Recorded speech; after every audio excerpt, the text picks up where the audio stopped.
Les chercheurs justement ont découvert que l'efficacité de Moderna était de 76% contre le variant Delta au mois de juillet et l'efficacité du vaccin Pfizer aussi au mois de juillet était efficace contre le variant Delta de 42% seulement. Donc il y a une grande différence entre ces deux vaccins.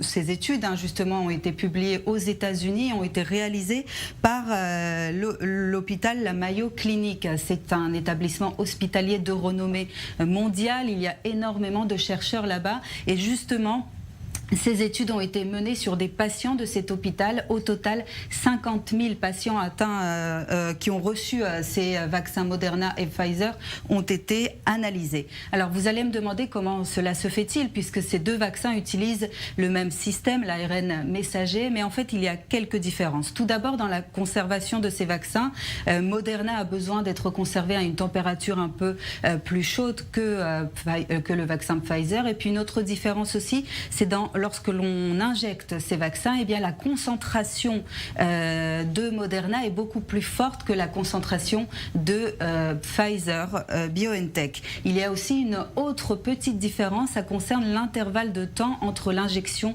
des deux vaccins. Il est un peu plus raccourci pour le vaccin Moderna. Néanmoins, l'hôpital Mayo Clinic rappelle que les deux vaccins sont très efficaces pour éviter notamment les hospitalisations graves dues au Covid-19.